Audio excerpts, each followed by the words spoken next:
Halo, selamat siang, selamat pagi, sore, malam buat semuanya yang pernah nonton channel ini.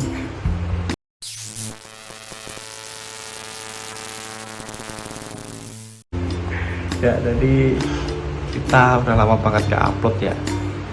Udah lama banget gak bikin video. Ya, karena sudah sibuk dengan dunia kita masing-masing.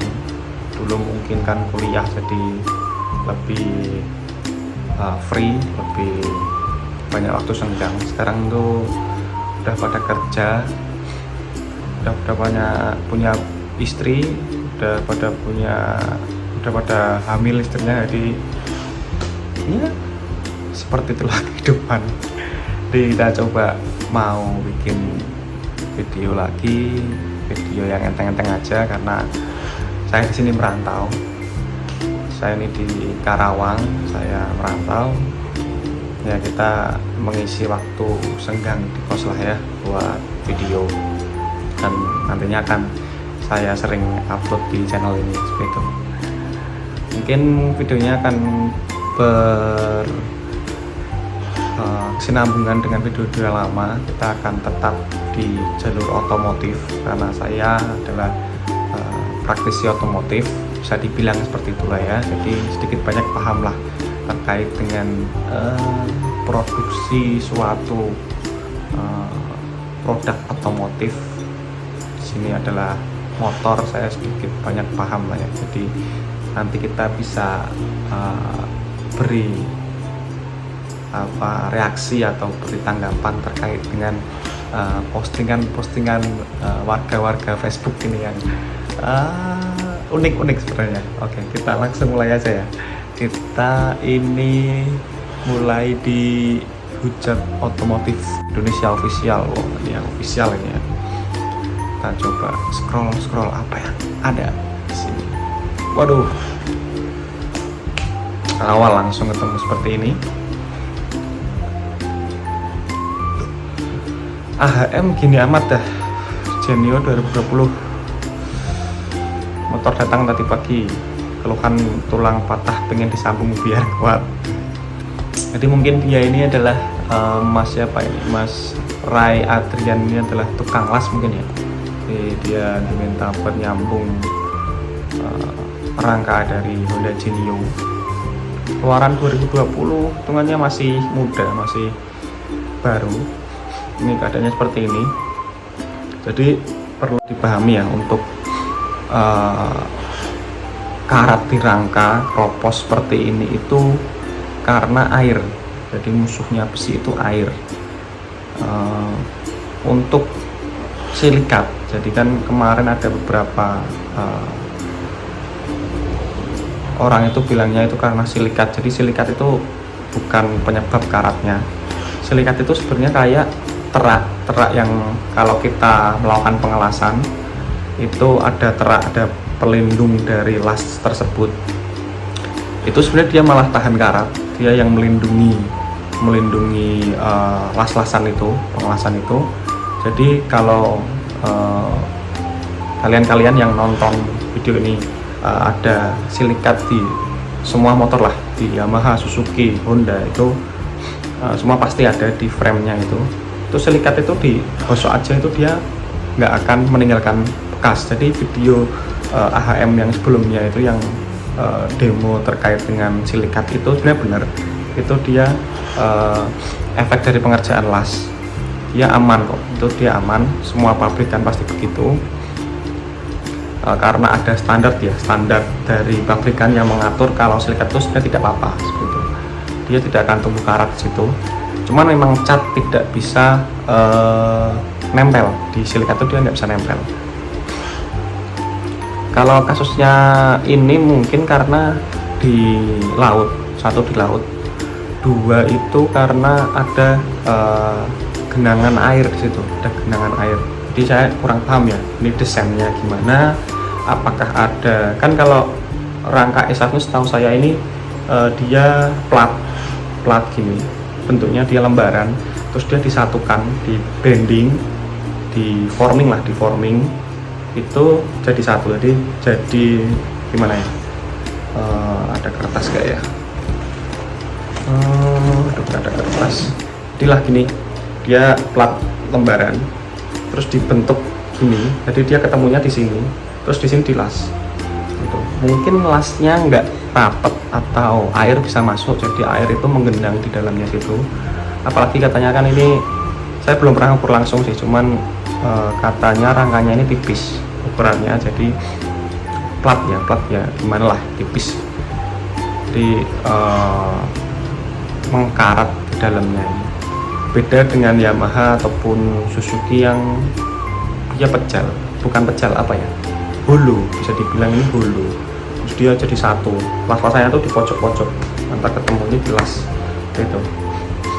Ini mungkin ya pasti R&D Honda udah memikirkan inilah, pasti udah ada riset di sini, cuman yang udah flow out ke pasar itu yang susah untuk melakukan recall atau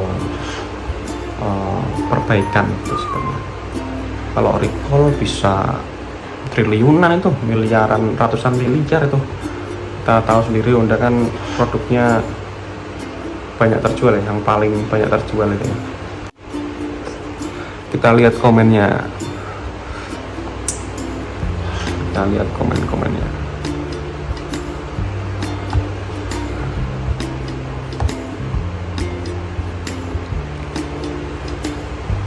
Aduh, ini agak parah ini, patah pasti. Pemilik motor nggak bisa merawat rangka ya gitu, jangan salahkan pesaf. Waduh. Ini agak unik ini, karena apa ya, ya kita sebagai konsumen itu sebenarnya kalau masalah seperti ini itu sangat awam.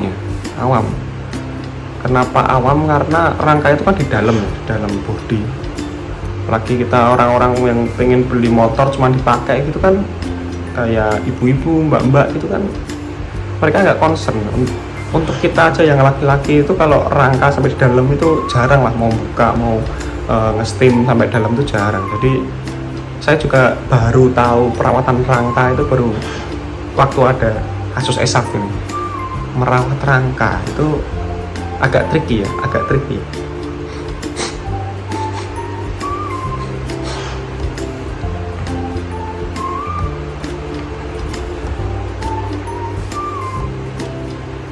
Yamaha semakin keropos. Oh, kalau ini dia patah, ini kayaknya patah, crash kayaknya. Di segitiga itu patah itu, atau dibuat kalah itu, setahu saya itu crumple zone, buat mengurangi benturan dengan mengurangi damage ke ridernya saat adanya benturan gitu.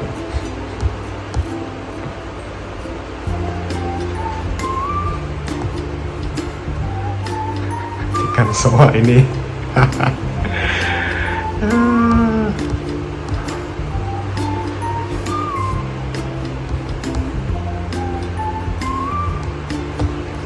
Setelah kita bergulir ke postingan anak Rainbow Racing Copter yang mereka lihat, yang orang lain lihat, saya jadi ingat ya dulu saya kan gabung di apa ya, komunitas ya, komunitas motor fiction ya, dulu punya fiction ya. Feature ini di tempat saya dulu banyak juga ya. Dulu tahun 2014-2015 ini ngetren ya feature ini, keren kok. Kalau sebenarnya tergantung usernya juga ya, dan mungkin orang-orang berstigma negatif dan memandangnya rendah karena mungkin kelakuan usernya juga seperti itu. Ya keren kok, motor-motornya keren, dan semua modifikasi itu sebenarnya sah-sah aja menurut saya, selagi tidak merugikan orang lain seperti itu. Ya kalau pakai knalpot racing ya pasti merugikan sih, cuman kita mau melarang juga gimana gitu ya, susah karena udah masif seperti itu. baru juga turun dari dealer malah kesleo nih motor kerupuk. Oh ini Vario, saya juga sering temui ya ini Vario PGX ya, dua motor itulah. Ini spakbornya miring, ini kayaknya sih efek dari pengiriman. Jadi kan dari manufacturing itu saat pengiriman itu kita ada di tali juga ya, ada di tali juga. Jadi mungkin ini kena tali, atau dari dealer kirim ke konsumen itu kena tali, jadi ketarik tali. Mungkin karena dia di framenya ini nggak lurus, atau karena ketarik tali tadi, jadi mungkin ada plastik atau gimana, dia handke, jadi kena karena plastik itu kena tekanan yang lama, tekanan yang dalam waktu lama itu dia nggak mau balik, jadi dia udah ketemu di titik plastisnya seperti itu, dan nggak mau balik. Saya kurang tahu juga nih, ini ngakalinya gimana ya. Untuk segi fungsi ya, fungsi ini tidak terlalu pengaruh menurut saya, tapi ya estetika seperti itu. Jadi perlu diperbaiki lah ini AHM.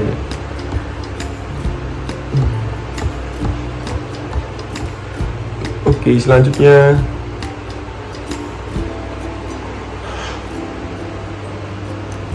motor juara terkencang di dunia, nggak ngaku jet Ducati, rendapan kini jet darat.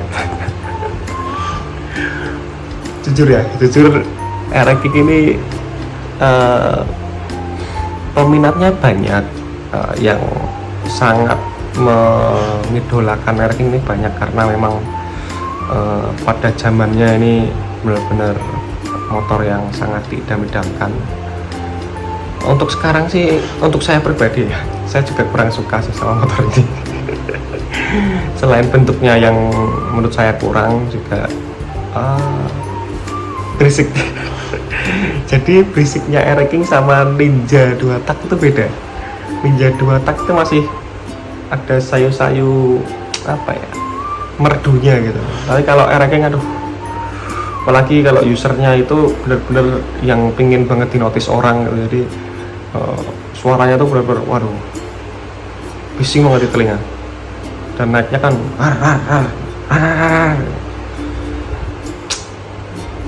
susah ya. Oke, mungkin itu aja video kali ini. Mungkin nanti di video-video selanjutnya juga akan kontennya seperti ini. Kita coba react grup-grup yang ada di Facebook, utamanya grup motor. Kita lihat, kita reaksi, kita beri tanggapan untuk postingan-postingan mereka. Itu nanti kita kalau ada bisa bantu, ada problem kita bantu. Ya mungkin itu aja dari saya. Jangan lupa subscribe. Terima kasih.